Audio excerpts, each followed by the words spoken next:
Hello students, কখনো কি ভেবে দেখেছো দুনিয়ার বেশিরভাগ বড় শহর কেন নদীর ধারে গড়ে উঠেছে? কেন দিল্লি, কলকাতা, লন্ডন, কায়রো এসব শহরের পেছনে লুকিয়ে আছে নদীর গল্প? আজকের ভিডিওতে আমরা জানব নদী কিভাবে একটি শহরের জন্মদাতা হয়ে ওঠে। আসলে নদীর পাশে শহর গড়ে ওঠার তিনটি বড় কারণ আছে। কি কি সেই তিনটি বড় কারণ? এক তো হচ্ছে জল। দেখো, পানীয় জল, কৃষি, জীবনযাত্রা এই সমস্ত কিছুতেই জলের গুরুত্ব কিন্তু অপরিহার্য। 2 নম্বর পয়েন্ট, পরিবহন। এক সময় নদী ছিল সবচেয়ে সহজ যাতায়াতের পথ। 3 নম্বর পয়েন্ট, বাণিজ্য। নৌপথ ধরে মালপত্র আদান প্রদান সহজ হতো। এই তিনটি কারণেই নদী হয়ে উঠেছিল সভ্যতার কেন্দ্রবিন্দু। তাহলে তোমরা বুঝতেই পারলে কেন নদীর ধারে লন্ডন, কায়রো, দিল্লি মতো বড় বড় শহর গড়ে উঠেছে। এমসিকিউতে নদী শহর মেলানো প্রশ্ন আসেই আসে। সেই জন্যই সবসময় আমি এখন যে চার্টটা তোমাদের পড়াবো এখানে, সেখানে নদীর সাথে সাথে সেই নদীর পাশে কোন শহর গড়ে উঠেছে সে বিষয়ে আলোচনা করব। সেই ম্যাচিং প্রশ্ন তোমাদের যদি ভুল করতে না হয়, তাহলে আজকে এখন যে চার্টটা আমি তোমাদের পড়াবো সেই চার্ট বা তালিকাটি তোমাকে অবশ্যই খাতার মধ্যে নোট করে রাখতে লাগবে। তো আজকের ভিডিওতে আমরা শুধুমাত্র ভারতের নদী তীরবর্তী শহর নিয়ে আলোচনা করব। প্রথমে দিল্লি, মথুরা, আগ্রা এই তিনটি শহর যমুনা নদীর তীরে অবস্থিত। তো পরীক্ষায় অনেক সময় প্রশ্ন আসবে দিল্লি কোন নদীর তীরে গড়ে উঠেছে, সেক্ষেত্রে তোমাদের উত্তর দিতে লাগবে যমুনা। যদিও আমি শেষের দিকে তোমাদের প্রচুর এমসিকিউ করিয়ে দেব। পরে কলকাতা শহর হুগলি নদীর তীরে গড়ে উঠেছে। আহমেদাবাদ শহরটি রয়েছে সবরমতীর তীরে। ঝিলম নদীর তীরে গড়ে উঠেছে শ্রীনগর। হায়দ্রাবাদ শহরটি আবার মুসি নদীর তীরে রয়েছে। জামশেদপুর শহরটির কথা বললে সেটা রয়েছে সুবর্ণরেখা নদীর ধারে। নাসিক শহরটি গড়ে উঠেছে গোদাবরী নদীর তীরে। আবার ওড়িশার কটক শহরটি সেটা রয়েছে কিন্তু মহানদীর তীরে।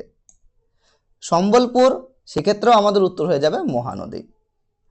ব্রহ্মপুত্র তীরে গড়ে উঠেছে দুটি বড় শহর, একটি হচ্ছে ডিব্রুগড় আর একটি হচ্ছে গুয়াহাটি। জব্বলপুরের তীরে, জব্বলপুর রয়েছে নর্মদার তীরে। নর্মদা নদীর তীরে রয়েছে জব্বলপুর শহরটি। পরীক্ষায় আসার মতো খুবই গুরুত্বপূর্ণ প্রশ্ন সরজু। এই সরজু নদীর তীরে অযোধ্যা শহর কিন্তু গড়ে উঠেছে। পরীক্ষায় বারংবার জিজ্ঞাসা করেছে এই প্রশ্নটি, কাজেই এখনই তৈরি করে নাও এই ভিডিওর মধ্যে যে সরজু নদীর তীরে গড়ে উঠেছে অযোধ্যা শহরটি। লখনৌ শহরটি গড়ে উঠেছে গোমতী নদীর তীরে।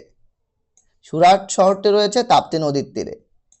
কৃষ্ণার তীরে কি রয়েছে? বিজয়ওয়াড়া। পরীক্ষায় প্রায়ই দেখতে পাওয়া যায় যে কৃষ্ণা নদীর তীরে কোন শহর গড়ে উঠেছে? বিজয়ওয়াড়া। সেক্ষেত্রে হয়ে যাবে সঠিক উত্তর। বৃষভাবতী এই নদীর তীরে গড়ে উঠেছে ব্যাঙ্গালোর।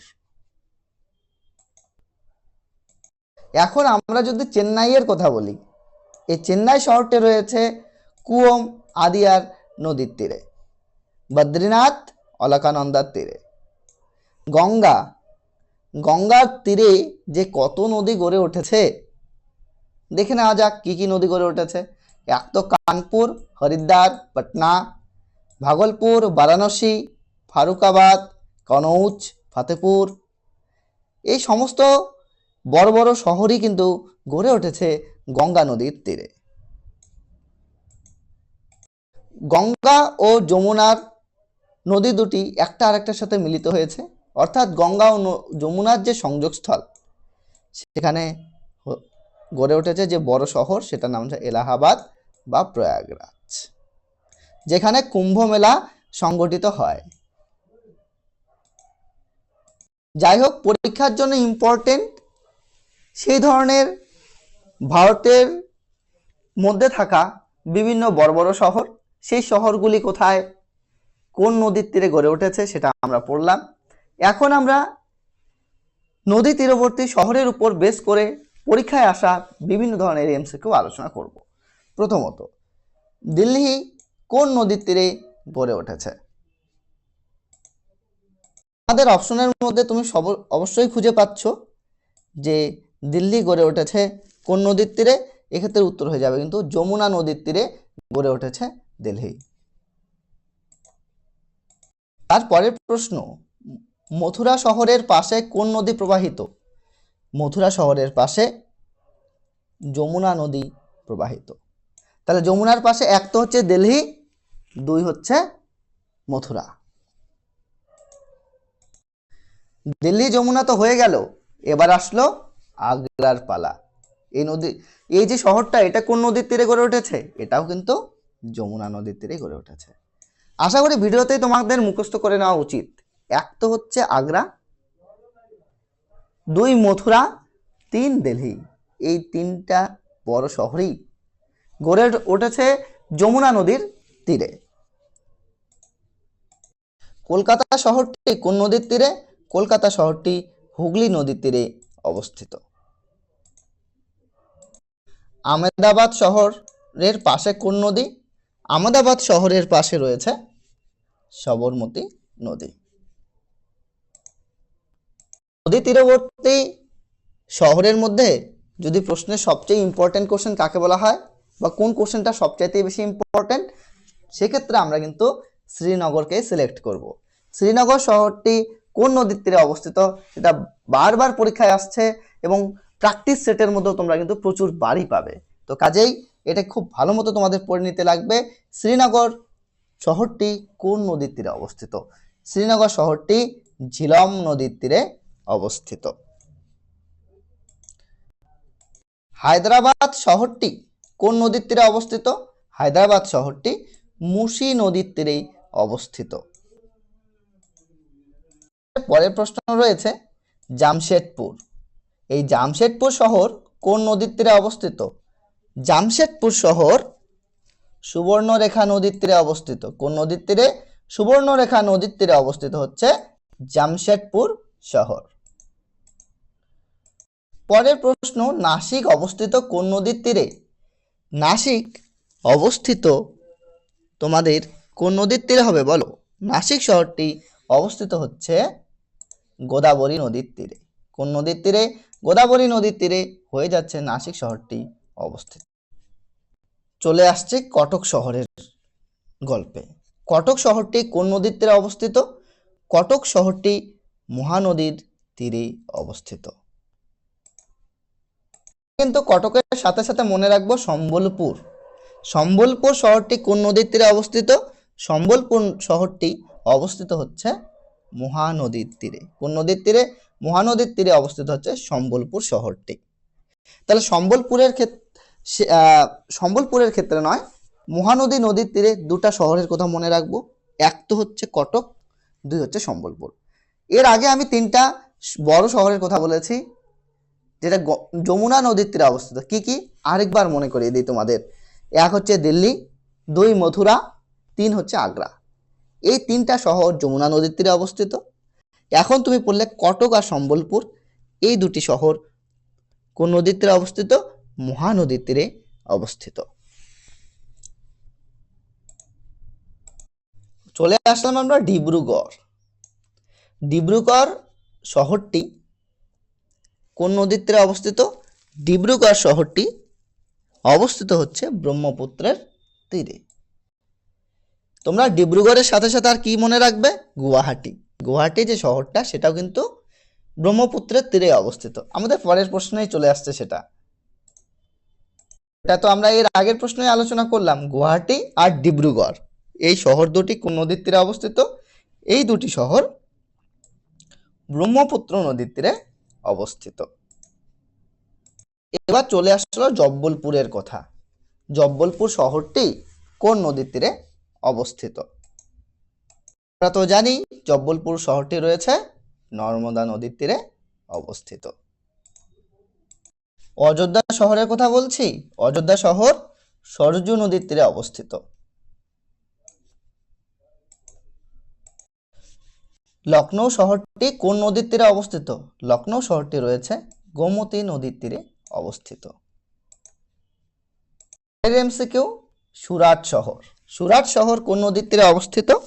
সুরাট শহরটি রয়েছে কিন্তু কোন নদীর তীরে? সুরাট শহরটি হচ্ছে তাপ্তি নদীর তীরে অবস্থিত। তাপ্তি নদীর তীরে রয়ে যাচ্ছে সুরাট শহরটি। প্রশ্ন দেখো, বিজয়ওয়াড়া কোন নদীর তীরে অবস্থিত? বিজয়ওয়াড়া কৃষ্ণা নদীর তীরে অবস্থিত বিজয়ওয়াড়া শহরটি। পরবর্তী প্রশ্ন, বদ্রীনাথ কোন নদীর তীরে অবস্থিত? বদ্রীনাথ রয়েছে অলকানন্দার তীরে অবস্থিত। তার বিষয় হচ্ছে যে কয়টা প্রশ্ন আমি এবার দেব প্রত্যেকটা প্রশ্নের ক্ষেত্রে উত্তর হয়ে যাবে গঙ্গা। কেন? এখন আমি যে প্রশ্নগুলো সিলেক্ট করেছি সেটা হচ্ছে গঙ্গা নদীর তীরবর্তী প্রধান শহরই। এক তো হচ্ছে কানপুর, সেটা কোন নদীর তীরে অবস্থিত? গঙ্গা নদীর তীরে অবস্থিত। হরিদ্বার শহরটি কোন নদীর তীরে অবস্থিত? হরিদ্বার শহরটি গঙ্গা নদীর তীরে অবস্থিত। পাটনা শহরটি কোন নদীর তীরে অবস্থিত? পাটনা শহরও কিন্তু গঙ্গা নদীর তীরেই অবস্থিত। তাহলে গঙ্গার তীরে অবস্থিত হবে ভাগলপুরও। তাহলে কি কি নদী বললাম অলরেডি আমি বললাম কানপুর, হরিদ্বার, পাটনা, ভাগলপুর। আরও রয়েছে কি কি? বারাণসী, ফারুকাবাদ, কনৌজ, ফতেপুর। এই সমস্ত শহরই কিন্তু গঙ্গা নদীর তীরে অবস্থিত।